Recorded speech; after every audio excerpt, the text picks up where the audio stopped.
There we go. There we are. Now we got it. My computer's just being slow today. I have too many things open. Yep. Yeah, hello everybody.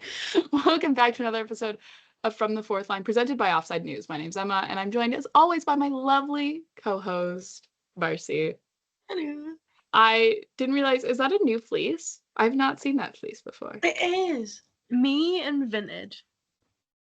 Ooh, nice. Is Patagonia too? It is. £25. Sorry, no one can see my face right now, but it's shock because it's $25 for a very nice black Patagonia like three-quarter fleece, like quarter button fleece, which I have one of. I was thrilled, Emma. It was like Christmas. So I was like, you know what? Fantastic. I've got a busy few weeks. I'm going to treat myself. And Absolutely. Also, where else would I get a £25 Patagonia fleece?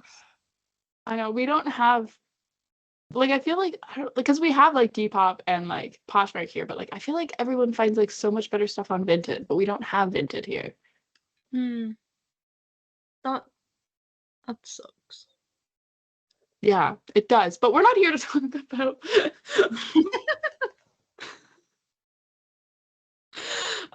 we're here to talk about the Toronto Maple Leafs. We only have one game to talk about, and that is against the Edmonton Oilers on Hockey Night in Canada on Saturday. And then next week, not next week, but on Thursday's episode, then we also will only have one game to talk about. The Leafs are in a really weird schedule right now where they only play 4 games for the next like 2 weeks. Like they only have 4 games now through the rest of November. And then that's crazy. But if you look at like their month of December, it's insane. They have 3 back-to-backs, 2 of them like 3 back-to-backs, 2 of them on back-to-back weekends. And then they also get the joys of playing the New Year's Eve matinee game, which I'm a little bit peeved about because I will be missing because I have to work that day. Boo. That's so rude. It's and it's not even gonna line up with like my lunch break either. Because I'll be just getting out of lunch then. Well, I think I'll probably be able to watch like the first like 20 minutes and then I'll have to go back out and work because my lunch is usually from 12:30 to 1:30. But game's at 1. But that's not what we're not here to talk about a game at the end of December. We're here to talk about the Leafs and a game that happened on Saturday. Leafs in Edmonton. Stollards gets the start against not Jeff Skinner. Because I just have Skinner. I just have Skinner in net. Skinner in net. Yeah. I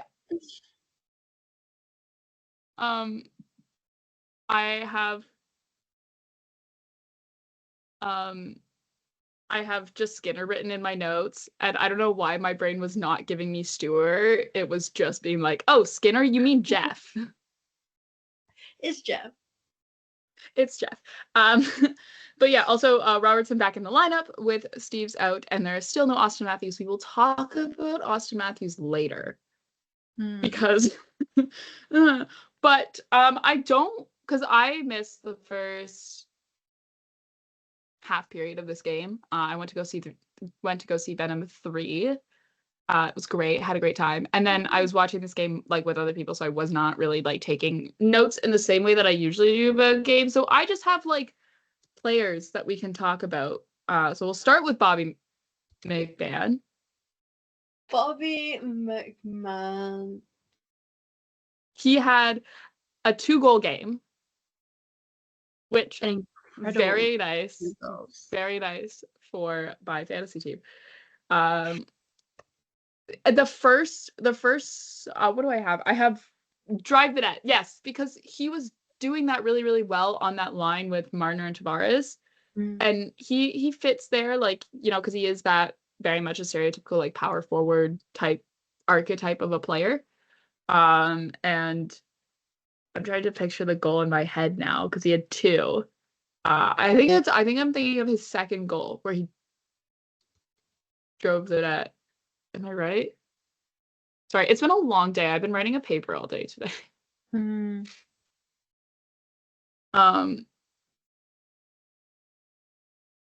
But yeah.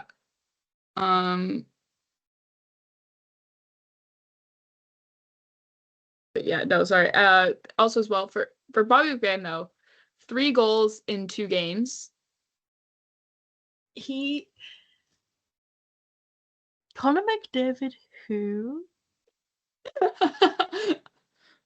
The Sorry. Leafs are also the Leafs are also 14-0-1 when he scores, which is a crazy record to have.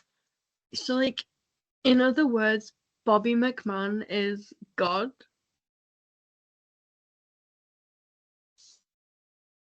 Confirmed. Confirmed. Bobby McMahon. McMahon is God. Like, he's absolutely insane. Hey God, it's me, Bobby McMahon.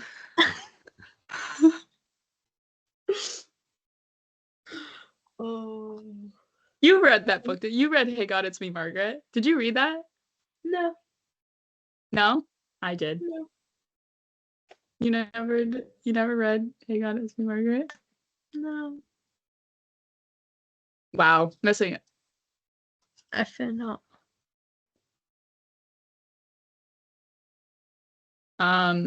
There's a lot of injuries right now. This is the Devils this time. Oh dear. Nate Bastian on LTIR and Curtis Lazar on IR. Oh my god, they're actually all just dead. Yeah. I also have like, even though Matthew Nyes is not, sorry, there we go. Now we're getting back into what I actually wanted to talk about. Even though Matthew Nyes is not on the top line anymore, he is still effective on that line with Domi and Nylander. I don't know if none of that has to do because he's with Max Domi. Max Domi, he's such like Max Domi, not Matthew Nyes. It's such like a nothing player. Yep. You know what I mean? I've just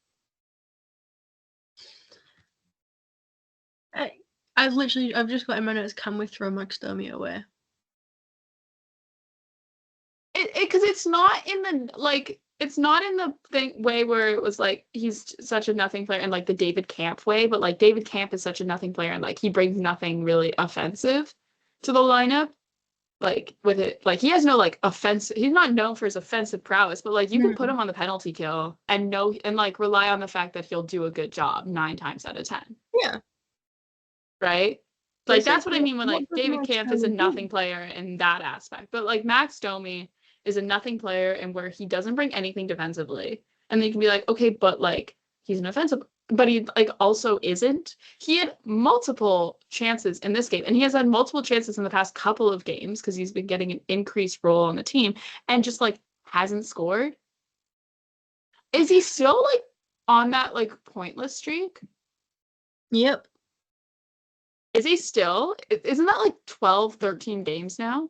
I think it's I saw on Twitter earlier, it was like 13 games, I think. But it was 12 or 13. Oh. Like, I'm not being funny, but if I played 13 games of the league, I probably would have more points than him.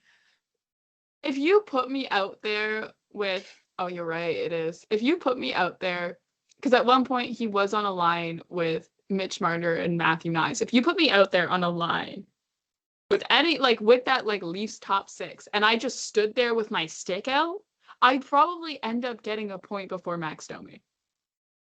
And at least I also know how to backtrack. Yeah. It's like, he just doesn't do anything. He doesn't do anything, no. So, like, whenever he has the puck, my heart just sinks. Well, he's had multiple chances where it's like a prime scoring chance, and it's just like you're like, whatever. Because it's not in the way of like where like Alex Kerfoot was a nothing player with the Leafs, but like Alex Kerfoot was a nothing player in the Leafs where it's not even like, oh, I like Alex Kerfoot more than I like Max Domi. It's like Alex Kerfoot, you knew like could could make a play.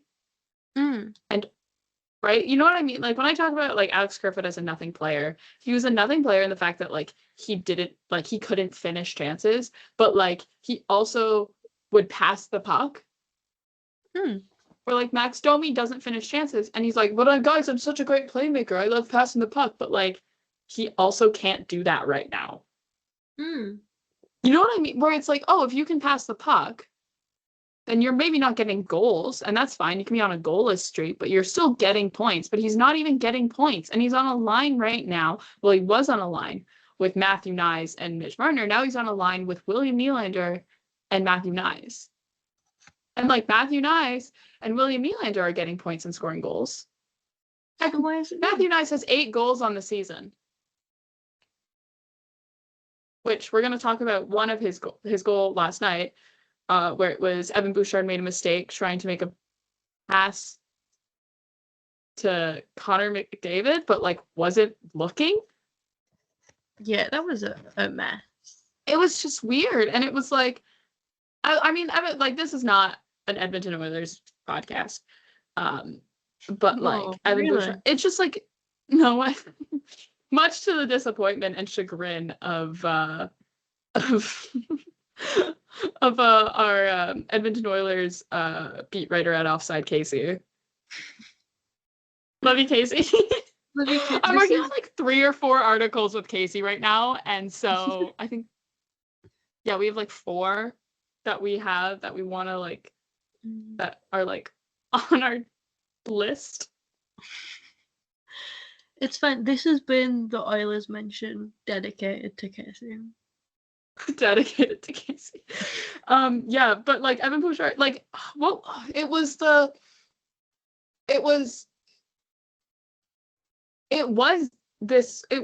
Matthew Knies one where it was like, because I watched the Steve Dangle's LFR because like it wasn't actually that bad and it didn't make me mad, and I got through all 30 minutes of it and I was like, you know what, you're right.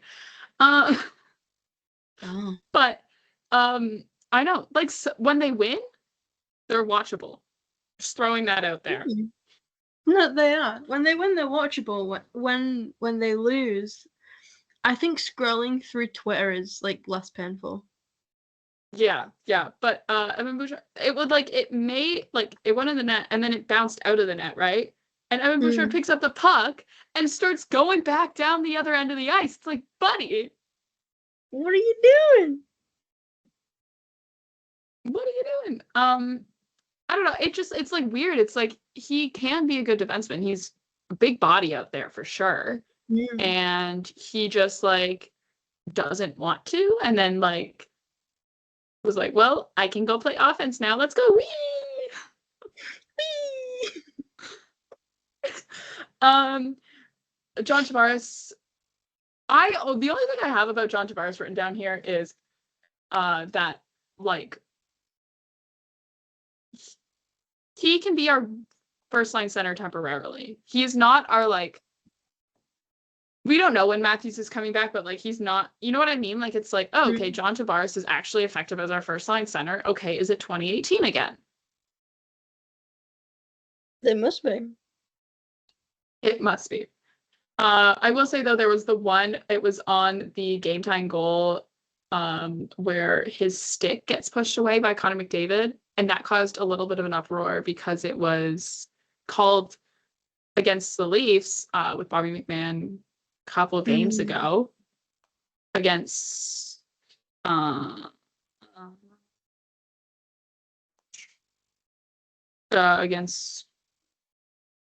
Detroit. Yes. I was going back through my notes. It was against Detroit. And that got called for interfering because you're not allowed to do that. You can't do that. It's against the rules.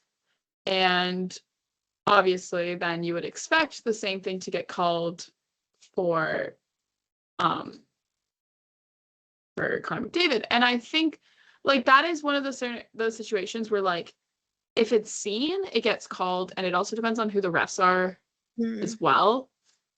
And that's one of those things where it's like, okay, but like, I know it's rule, I know you're not allowed to do it, but it would be really nice if that gets called every single time so that, you know, people don't get mad about it, right? Yeah. In the grand scheme of things, it really didn't end up mattering all that much. Like for Leaf fans, like it's whatever. Okay, this game went to overtime then, and the Leaf spoiler end up winning, but shocking. No way. No, but it is one of those things where it's like it's more so of the consistency factor that we always talk about when it comes to officiating and what like with the league and like discipline and things like that when it comes to the league, which, you know, if you're a longtime listener of the show, you know how we feel about consistency in the NHL. We may have voiced our opinions. Once or twice. Yeah, but so now the next player I have written down on my list is Mitch Marner. Mitch Marner. Mitch Marner, OT winner. This is one of those things where like this is exactly like that overtime sequence from him is exactly what I point to when people are like, okay, but why should we re-sign Mitch Marner? I go that right there. This is why. That in fact that entire game he was great, but that specifically right there, that overtime winner by Mitch. For those who haven't seen the sequence, I like highly recommend that you go. You can like, I'm sure like it's everywhere. The Leafs posted it. NHL posted it. Sportsnet posted it. It's like not hard. You can go look up the highlights of the game. Go watch that entire sequence. It'll be there. Go watch that entire sequence. So Mitch Marner in overtime, 3-on-3, defends Draisaitl and McDavid with the 2-on-1. Gets the puck away from them.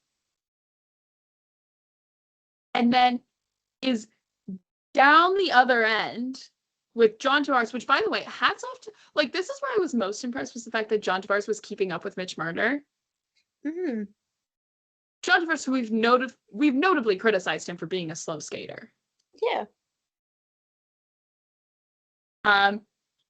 Back down the other way, 2-on-1 on Evan Bouchard, and Bouchard, because it's Mitch Marner with the puck on his stick coming down with a passing option with him in the form of John Tavares, covers John Tavares as one would do, expecting Mitch Marner to pass the puck. Where did Evan Bouchard play juniors? Great question.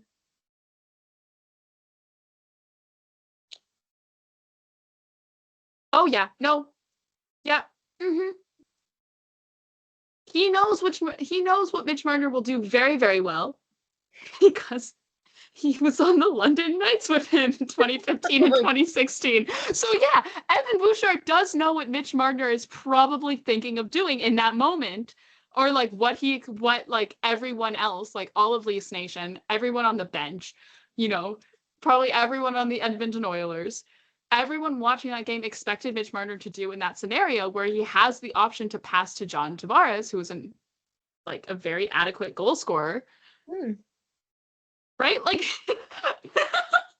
I'm like, oh, where did Evan Bouchard play juniors? Yeah, London Knights with Mitch Marner. So that's why Evan Bouchard was covering the passing lane to John Tavares and was putting more of his defensive coverage on John Tavares because he expected Mitch Marner to make the pass like everyone else did. But Mitch Marner did not make the pass. Mitch Marner took the shot because if we've forgotten, Mitch Marner has a wicked good shot. Oh. And he scores. Leafs win in overtime. Everyone's crazy happy about it. The celebration is insane.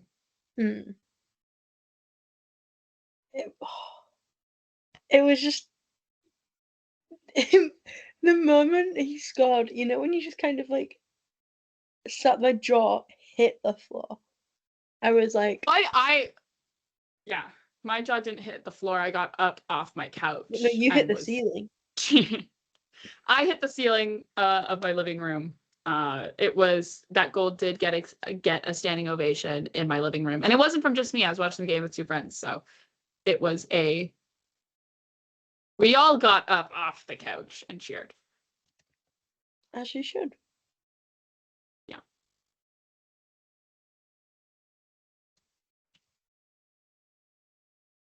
But no, it was just such a beautiful. It was a such gorgeous a goal. Mitch Marner goal. Yeah. And I was like, of course he's just done that.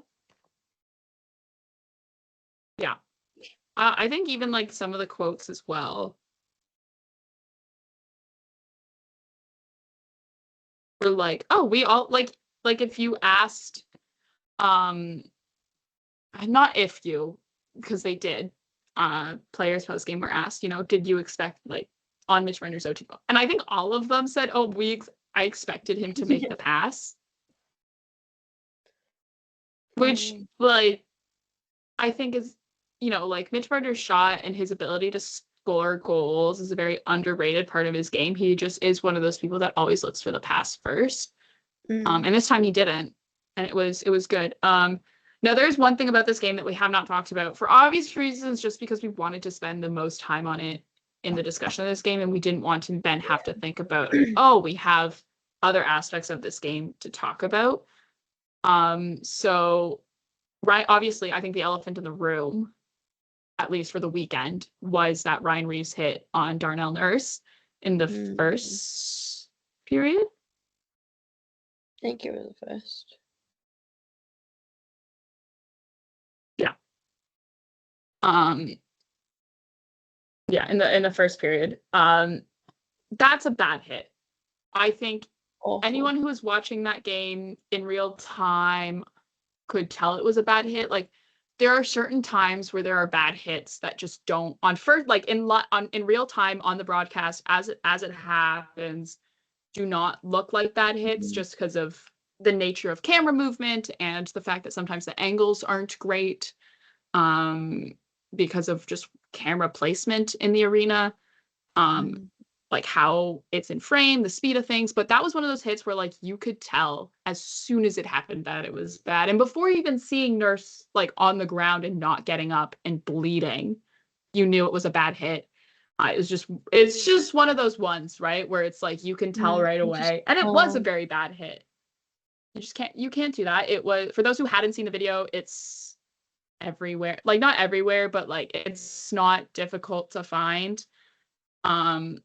I just, viewers discretion advised. It is a really violent hit. If that's something that, makes you uncomfortable, search at your own risk. For those who don't want to see it, I'll describe it. But Ryan Reaves, so Darnell Nurse is carrying the puck around the back of the net, and he comes up through the corner.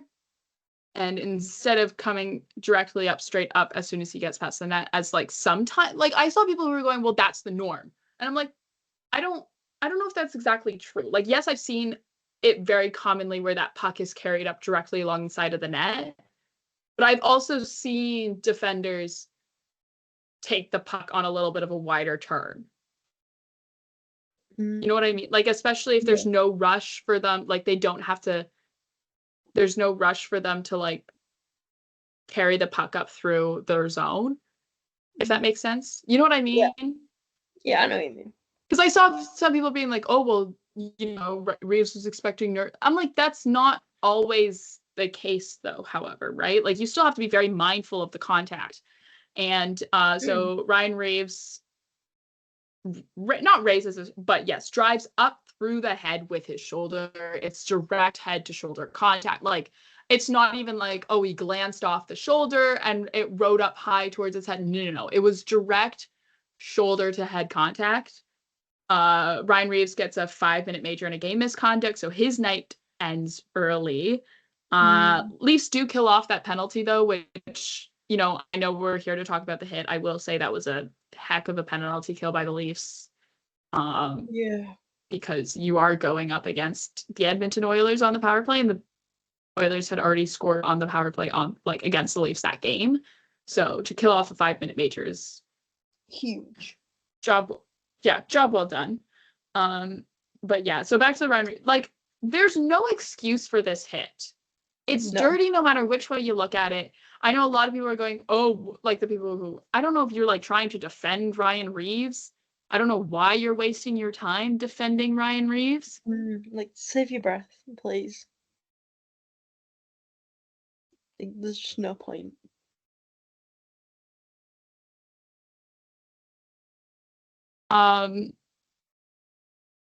Yeah, like,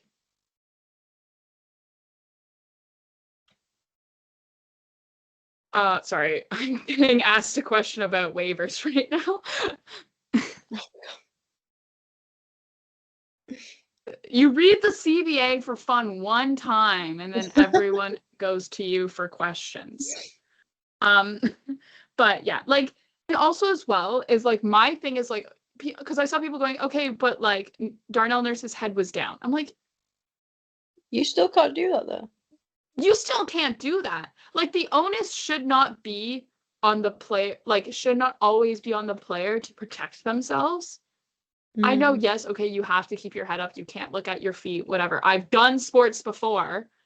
Like, Jesus. Literally, because it's like one, like, even if, like, yes, his head was down, but Ryan Reaves, his head was up, which means Yes. he can see, which means And he should also know that he cannot do that.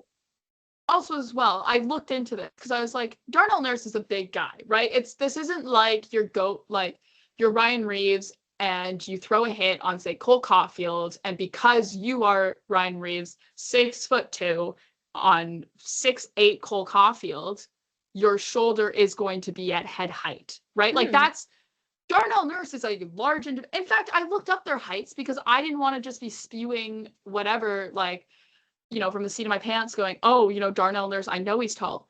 Darnell Nurse, I looked it up, is 6'4", is 6'4". Ryan Reaves is 6'2".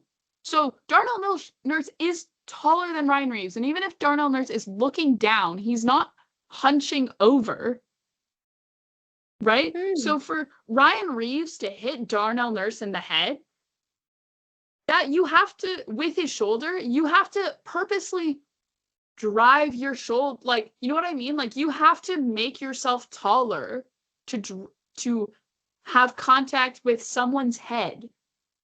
Like, I'm not saying that, Ryan Reaves wanted to, like, totally rip his head off, but, like, also as well, if you're Ryan Reaves, you do have to be mindful of the fact that, like, hey, you can still, like, hit him, just, like, not in the head.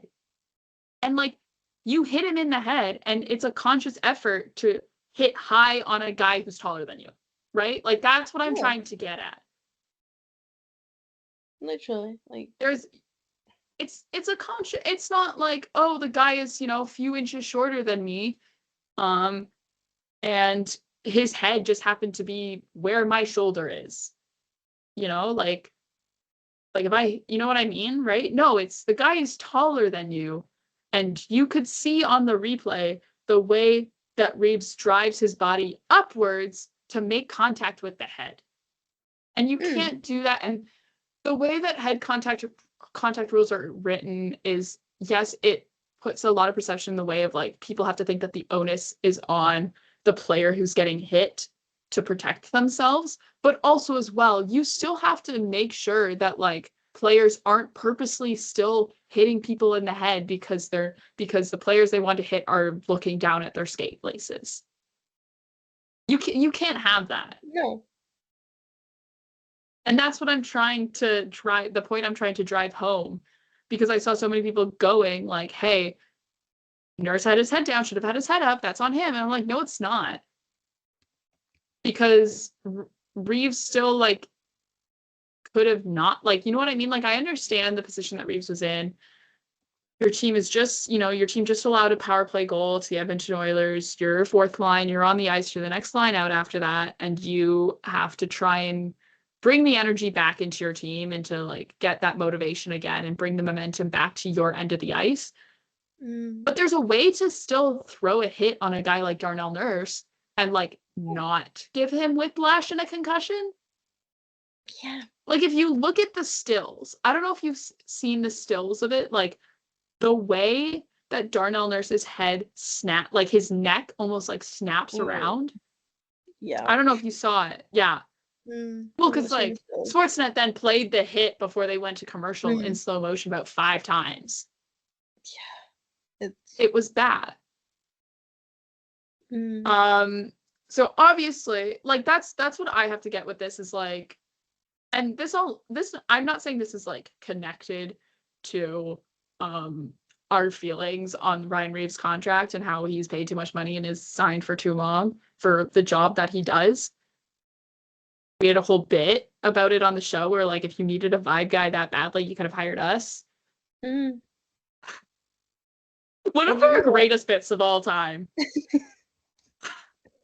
Who's the better vibe guy, Ryan Reaves or us? Or us.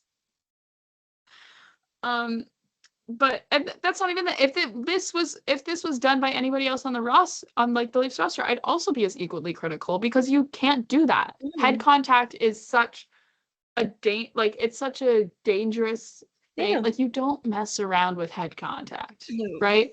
So obviously, Ryan Reaves gets a hearing from Department of Player Safety. For Nurse as well. It was announced today that he's going to be out 5 to 10 days, according to Chris Knobloch, which, funnily enough, even is if he doesn't run into any complications, anything, I'm sure it's all concussion related and things like that. Probably has a case of mild whiplash. But for Nurse, yeah, out 5 to 10 days, that is going to be less time than what Reaves will miss, which I guess is, I think, probably a little bit settling for people because Reaves gets 5 games. And in the fun little video put out by the Department of Player Safety, I love the voice of the guy who does those videos. I think I've talked about this before. Yeah. About how much I love the voice of the guy who does those.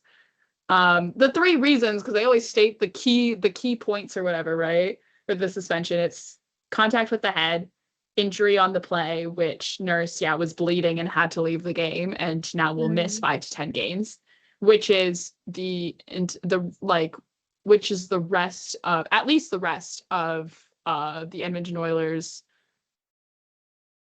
like St. Lawrence River corridor, I guess is what we'll call it then, is when like Western Conference teams come in and do like Toronto, Ottawa, Montreal, the 3 of them. I don't know what else to call it. It's not really East Coast because like they don't really play the other. You know what I mean? Yeah. It's like, I guess I'll call it the St. Lawrence River corridor.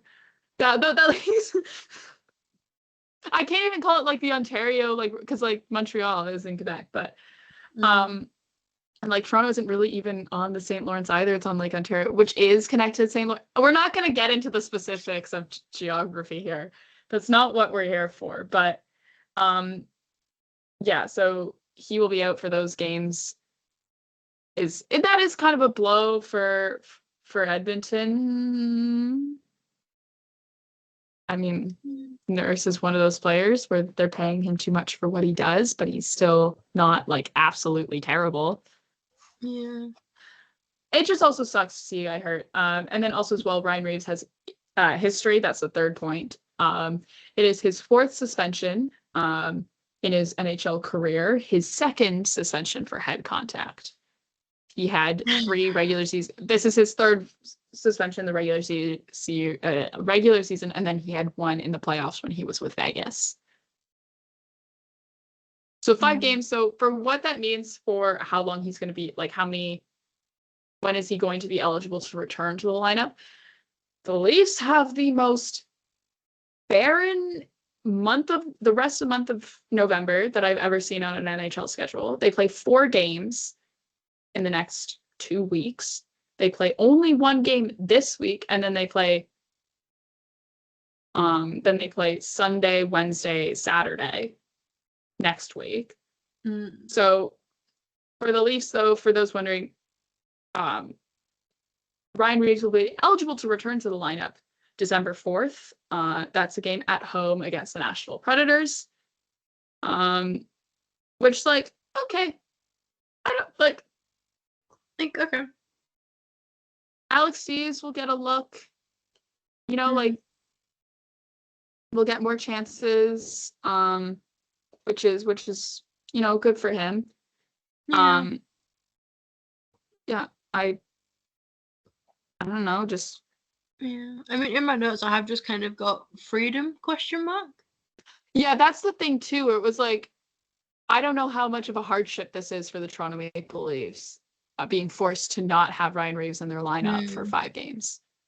Like, I don't want to, like, because the NHL doesn't, like, hockey as a sport doesn't really have a WAR stat. So, like, in baseball, there's WAR, which is wins above replacement, which is just the number of wins that a single player contributes, over being played by, like, your average guy.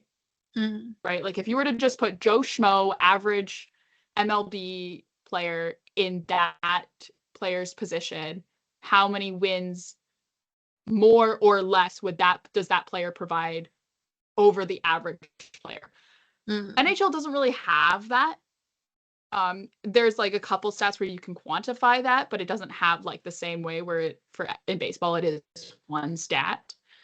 But I wish the NHL had that. It would make it so much easier to have like a bunch of debates about things. Oh, yeah. But if we're talking about hypothetical wins above replacement of Ryan Reaves, it's not like there's not that many there, right? You know what I mean? Like it probably is better to give an opportunity to a guy that you call up from the Marlies, like Alex Steves, or who else you can call up. I know there's talks now, like even Craig Brube was asked about it today, about the possibility of calling up Fraser Minton for a couple of games to give that depth on center, because you can move around guys in your bottom 6. Like we could actually finally get the fourth line that I've been wanting since preseason of Lawrence Kampf and Dewar. I think I've been asking for this line for about like 3 months at this point. So long. I don't know. Like I think I've been asking for this line for so long, and we may actually see it now. And all it took was Ryan Reaves' suspension. Christmas. But then maybe as well that allows you to put Fraser Minton in there as your 3C, and then you have him playing with. You could do a kid line with Holmberg and Robertson, or you could move some more people around, I guess, or you can have. There's definitely a forward that no, there's not. So many guys are hurt. I was like, there's definitely, but like there is some creativity that you can have in there, or you can call up Alex Steves, like he has been, in the lineup a game already this season.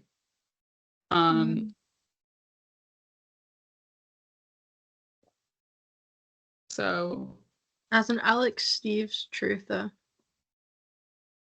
we all know what I want. You just want him a chance, you want him in the lineup, don't you? Yeah. Get him that first NHL goal. He has a point. He has a singular point in the NHL. He does have a point. You know what? He does not have the goal, though. He could beat Wayne Gretzky. Oh no, I just killed Emma. I nearly choked. You've got to stop drinking when I'm about to be funny. Well, how am I supposed to know that you're about to be funny? Because I'm always about to be funny.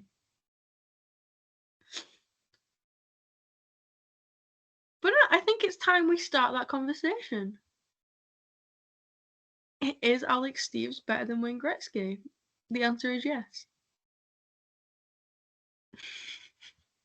All right. But yeah, so I think like part of the problem for the Leafs right now is that like you don't have Matthews, and you don't have your like number one stop plug guy in Cal Yarncroke, and who knows if we're ever gonna have him. And Max Domi is hurting, so he's not really like, you know what I mean? Like probably if Austin Matthews wasn't hurt, would you still be playing Max Domi? Who knows? Right, you know what I mean? Like if Yeah. Austin Matthews is healthy, would you still be forced or like maybe Max Domi is choosing to play through pain, but like you know what I mean? Yeah. Um but yeah, I'm wishing Darnell Nurse a speedy recovery. His head injuries are no joke. No. And yeah, I think we are very apparent on our opinions about Ryan Reaves and that hit. But moving on to talk more about Austin Matthews, he's Craig Berube confirmed today that he is not playing Wednesday against Vegas. And like I said earlier when I was talking about just like how barren the Leaf schedule is for the next 2 weeks, that means he won't be playing at all this week. And the next time he could even play, because that's the next Leafs game after Wednesday, is on Sunday against Utah. The irony in playing Utah on a Sunday is not lost on me. I just think that's a little bit funny. It is. Just a little bit funny. But yeah, so that would be the first, also of Utah of all teams as well. Jesus. Perf. My favorite teammate. Oh, it'll be the return of the permanent vacation edit. Oh, how we've missed her. Oh, Alex Kerfoot. But yeah, so like then he gets like a full week off because he hasn't skated since last Sunday. Which is but Brube also in his media availability today, because the Leafs didn't hold an on ice practice session, said that Austin Matthews is not getting worse, which is not exactly the most reassuring sentence to hear. No, that doesn't fill me with much hope. Okay, he's not getting worse. Also, does that mean he's not getting better? Right, because you could have said, oh, he's improving. Yeah. No. We also like don't know what it is, and I think that's probably partly some of the reason why like this has not turned into a like it is still a really big thing. He's missed a considerable amount of time. But it's still like, you know, isn't the best thing in the world at all. No. And like if he's going to not return Sunday, like I know it's only 2 games, or well, he's only now missing 1 game, but like if it's going to be longer still, especially because it's they then go on the road to Florida, so you kind of like need to make a decision of if he's going to play on that Florida road trip or not, because if he doesn't, you kind of need a more long-term like solution at center, because you're really weak down the middle, because your centers right now are John Tavares, Max Domi. Who was center the other night? Hold on.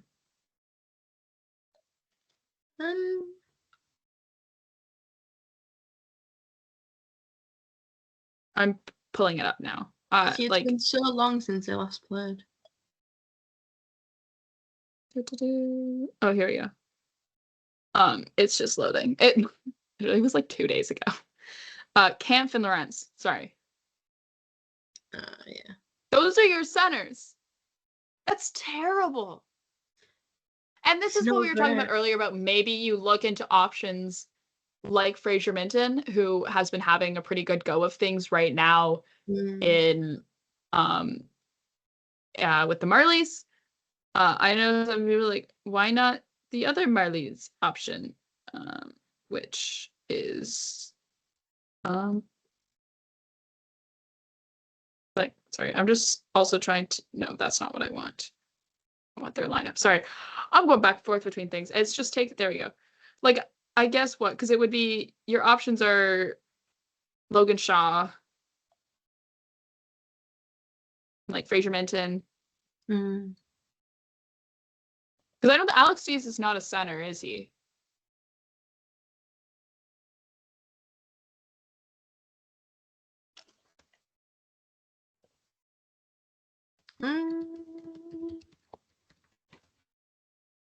Is he?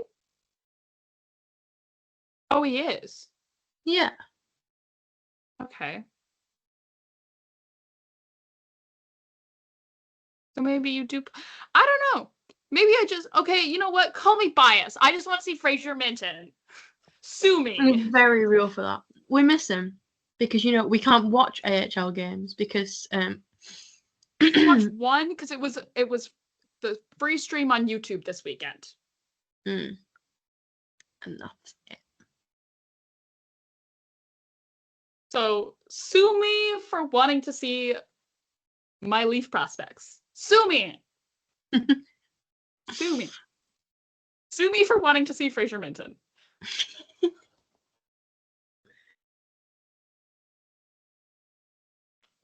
I just think everyone needs a bit of Fraser Minton in their lives. Yes. And yes, this would solve absolutely. a lot of problems for a lot of people. Exactly.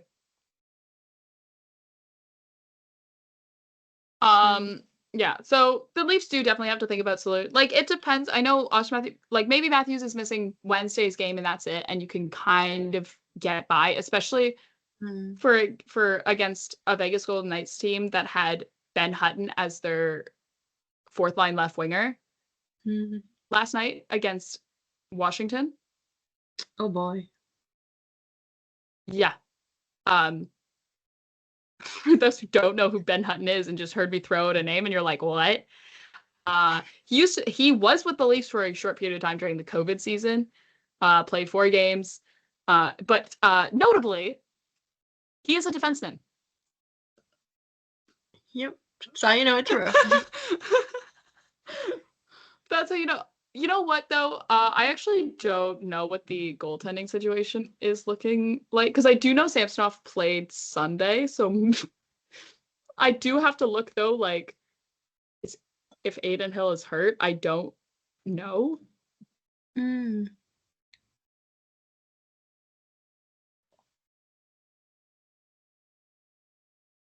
Or if he's like not hurt, because maybe we won't have to go up against. Okay, so he's not hurt. Okay. So yeah.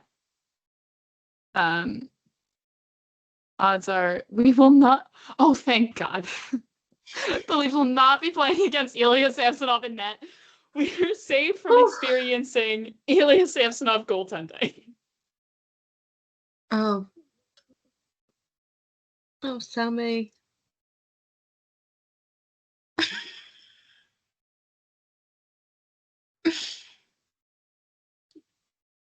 Oh dear. Thank God. We're saved. We're saved. Because and it's like not even, it would have been like against us. So like even if it was, you know what I mean? Like it's not even like it was like, yeah. More on some other things. Calle Yarncroke is listed as today it was announced that he underwent sports hernia and groin surgery by Leafs PR, meaning that he is now month to month on LTIR. He's been on LTR since the start of the season due to unspecified lower body injury. I don't think they ever really specified, but I think also people like knew, you know what I mean? Like there was rumors that it was a sports hernia. Yeah. But yeah, he played 2 preseason games. Oh. It sucks for Calle Yarncroke because, I know he kind of became like the scapegoat for the Leafs, like for Leaf fans, like this past year or so. But also, like, you have to recognize that right now it would have been really great to have him, to be able to use him to plug holes in the Leafs lineup. Yeah. Yeah, wish must be recovery. Who knows if we'll see him again this season? If he's listed month to month. I don't know. I was like Googling sports hernias today. That was a fun. Oh, I bet you had so much fun. That's so much fun. But yeah, so that's the update on Calle Yarncroke. I guess we were kind of due for an update on him.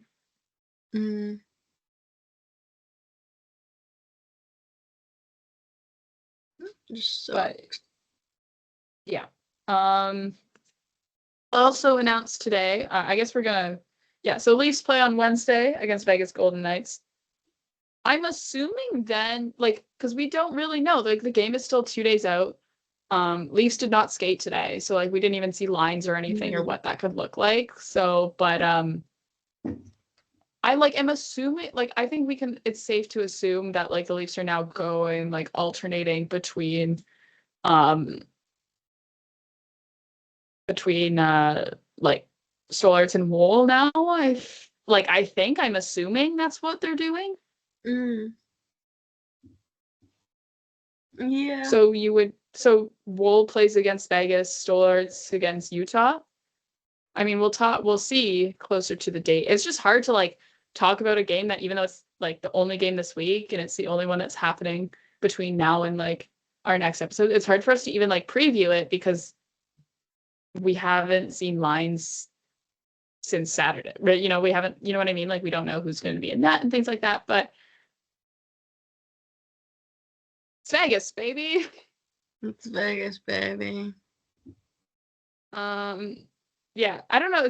That's all I have to talk about with the Leafs. I feel like I don't think I'm forgetting anything. No, I think that's everything. Yeah. No, they played like a good game against Edmonton and it was fun and it was exciting and we won, so woohoo. Yeah, wait, sorry. PWHL. So they announced this morning, that they are doing some neutral site games. They're calling it the Takeover Tour.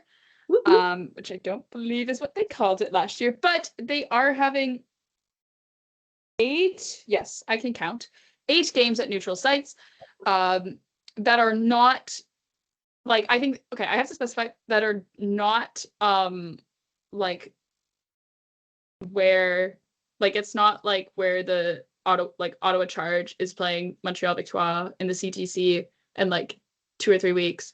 Going to that game. That's not what it is. It's like neutral sites where there is not a PWHL team like in those cities. AKA, this is a market search for expansion locations. That's what this is. And I'm not even saying this as a negative way. This is actually a really smart way to figure out, hey, do these cities that we are maybe thinking about having an expansion team in, do they have the fan base or the support or even just the infrastructure to just support a game, right? And we can kind of then base the interest of like, okay, can it support a franchise? Or not franchise, because the PWHL is a franchise. Can it support a team here? So on January 5th, it kicks off in a game between Montreal and Boston at Climate Pledge Arena in Seattle. On January 8th, it's in Rogers Arena in Vancouver for Montreal and Toronto. On the 12th, it is in Ball Arena in Denver, Colorado for Montreal and Minnesota. On January 19th at the Videotron Center in Quebec City, Quebec, it is between Ottawa and Montreal. In the KeyBank Center in Buffalo, New York, it is Boston and New York. In the Lenovo Center in Raleigh, North Carolina, which is really exciting. I know personally that Canes fan, and Raleigh not native. She's not native to Raleigh, but she lives in Raleigh now. Is Kat at Offside. Our good friend Kat. We love Kat. She was really excited about this game. It is Ottawa and Minnesota. Yeah, because it's huge. She's a huge champion for Southern hockey. That's on March 7th. On March 16th in Little Caesars Arena in Detroit, Michigan, it is Minnesota and New York. And in March 29th at the Enterprise Center in St. Louis, Missouri, it is Ottawa and Boston. Yippee! So that's really exciting. Those are the 8 games. Those, I think, also as well, we can kind of consider the short list for expansion locations. You know, I'm surprised Chicago isn't on here. Perhaps they couldn't make the dates work. I haven't really like looked at, the Chicago Blackhawks schedule and like the schedule of TVA location games for PWHL. Who knows? But this is exciting. I think we would have to keep it realistic in terms of the fact of like, okay, so just because of the fact that like PWHL, they don't do private planes, they do like they still are relying on commercial transportation in terms of like commercial flights and things like that. Probably it's still a little bit of a wait to get teams out as far west as Seattle and Vancouver, but it is really cool that they are bringing PWHL hockey out to those cities that far out west. So it's really exciting. Hopefully this is something that continues as a trend in the future, these neutral site games, because it does bring PWHL and it does bring women's hockey to more markets and to more groups of people and to more cities, and it helps grow the league in that way. Maybe next year they do a game in Halifax, Calgary. Who knows? Who knows? Who knows? We don't. It sounds like we know. We do not know. No, we are quite literally the last people anyone would tell. We are not insiders. No. But yeah, We so should do that. yeah. If anyone wants to make us insiders, hit us up. We will take all the news that you will give us. Give us the gossip, and then we can just tweet like really cryptic. I want to be the drama. I want the gossip. I would love the gossip. I'm just too nosy. Yeah. I think the last thing I wanted to talk about, and this is kind of looping back to the game we were talking about when we were talking about Vegas, was on yesterday. Vegas and Washington played. Alexander Ovechkin scored 3 goals to get the hat trick. Like, okay, maybe it is 2018 again. Who knows? Alex Ovechkin hat trick. John Tavares 1C. It's 2018 again. We've gone back in time. We've gone back in time. Back to the Future does not work here. Wait, isn't 2018 the year that? No, is it? I think it is 2018 that the year that Back to the Future takes place in. Back to the Future, not Back to the Future. Back to the Future 2. Oh, slow. If I remember correctly, I should know. I did in first year have a Back to the Future poster on my wall in first year.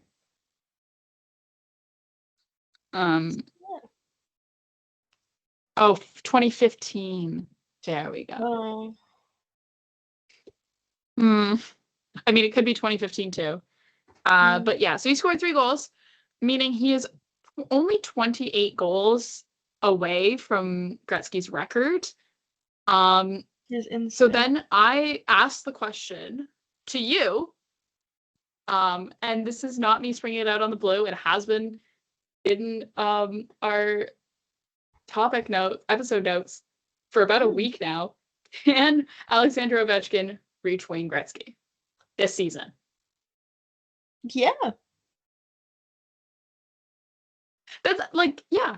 Because people ask me, and I'm like, well, yes, he can. We have seen him score 28 goals in 62 games. I think that's probably about how many the Washington Capitals have left. Like, he has done that before.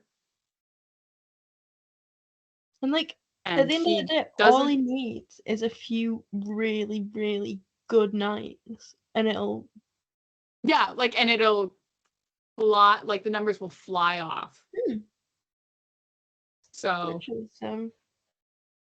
I think he does it. Yeah, and like... Yeah. That's like, it's exciting to think about that, this record that for so long seemed like entirely untouchable can be broken. Unless Wayne Gretzky comes out of retirement. Unless 65-year-old Wayne Gretzky comes out of retirement. Yeah.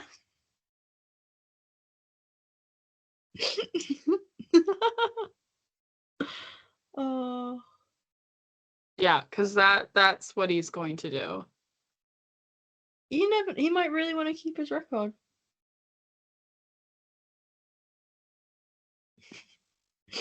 I thought you were going to suggest that Wayne Gretzky was going to like I, Tanya, Alexander Ovechkin. Oh my god. That's what I thought you were going to suggest. There were many possibilities for things I could have suggested. But But no, you were like, no. Wayne Gretzky's going to unretire, guys. At 65 years old.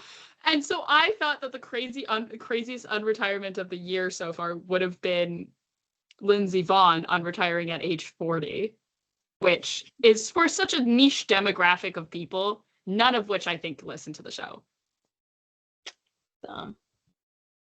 Because Marcie, I don't think Marcie. Do you know who Lindsey Vonn is? I was about to say, do you know who Wayne Gretzky is? Do I know who Wayne Gretzky is? No. You don't know who Lindsey Vonn. Okay, so Lindsey Vonn is was for a very long time regarded as the best American alpine skier. And then Michaela Schifrin came on the scene and absolutely just blew everyone out of the water. But Lindsey Vonn retired in 2019 due to the fact that her knees were so shot that she could barely get through a race weekend. But now after having a knee replacement, she is saying, "Hey guys, I'm coming back at age 40." So this is to put this into hockey terms. This is exactly what it was like when Mario Lemieux came back, except Mario Lemieux came back to save the Pittsburgh Penguins because he could be like, "Hey guys, I'm unretiring so you can come see me play hockey." The US ski team does not need the support of Lindsey Vonn coming back to save them from financial ruin.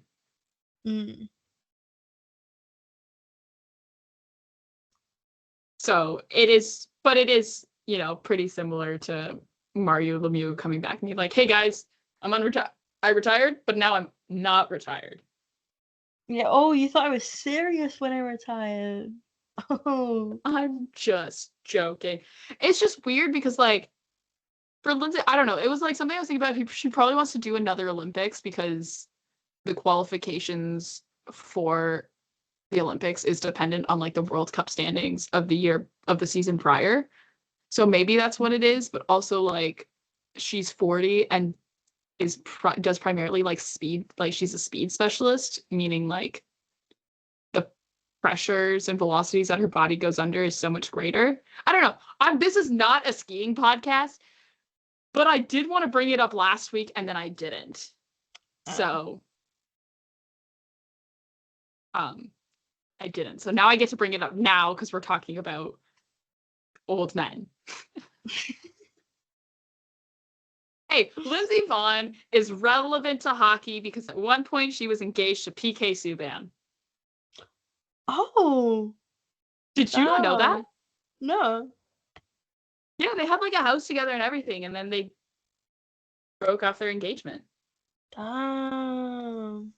It was I looked into it once, and he I'm 95% sure he missed a game, or I think he was hurt or something, but it was when he was in Nashville.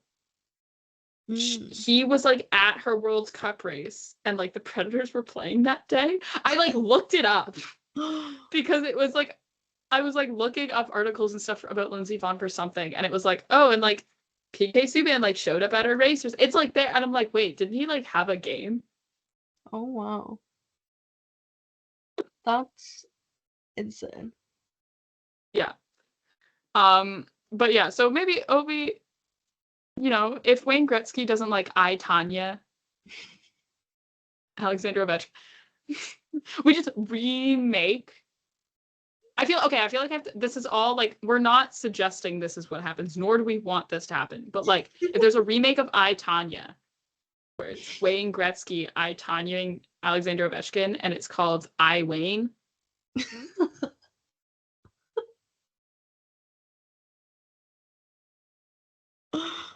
Oh my god. I think that'd be a great movie.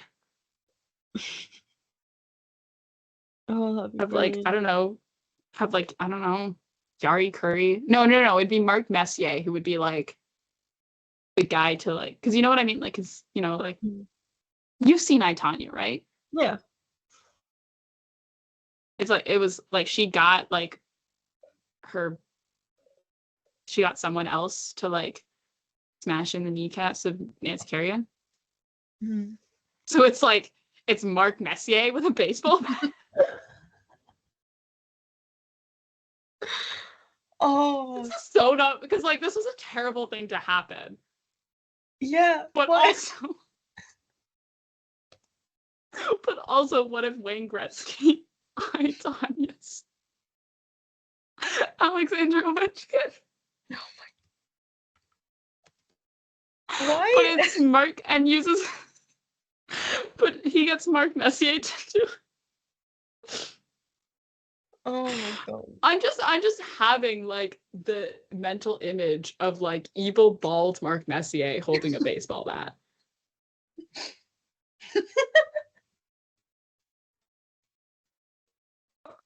But unfortunately, now like when I think about like NHLers holding baseball bats, I don't think about it in the context of like when they had the Leafs do the videos with the Toronto Blue Jays. I think of it in the context of like for like the winter classics and stuff in the outdoor games when they have them like at a baseball field, at like a baseball diamond, and then they'll wear like the full baseball, like full retro baseball. Like remember like Boston did it at Wrigley. Yeah. Not Wrigley. Yeah, Wrigley. Not Wrigley. Mm. And I know what you mean. Not Wrigley, because Wrigley's in Chicago. But or like Pittsburgh, and then there's like the picture. There's like the videos of like Sidney Crosby walking around like full like retro baseball gear. Like that's what. But like that's what I'm imagining. Like Mark Messier is dressed in. Yeah. Oh, that is just such a mental image. It's a great one, right? But he's holding a baseball bat, and he's staring menacingly at Alexander Ovechkin. This got so far separated from the actual topic that I wanted to discuss in this part, and that was can Alexander Ovechkin reach Gretzky this season? Now we're talking about Mark Messier holding a baseball bat. My favorite thing was like the fact that you emphasized the fact like that he's bald. He's because he's evil. He's evil bald. Matt Sundin is nice bald. Evil bald. There's a spectrum. He's evil bald. Matt Sundin is good bald. And Austin Matthews is future bald.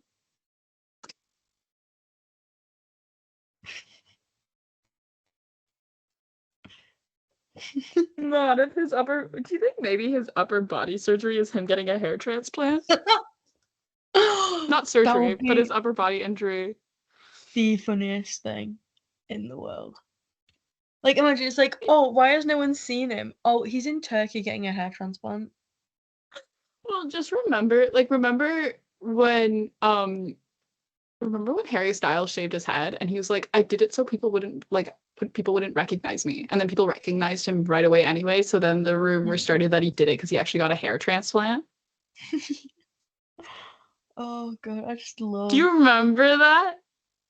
That was such a time to be alive.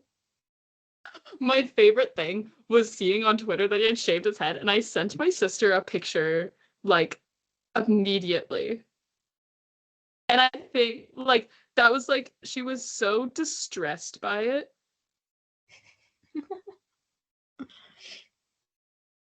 I think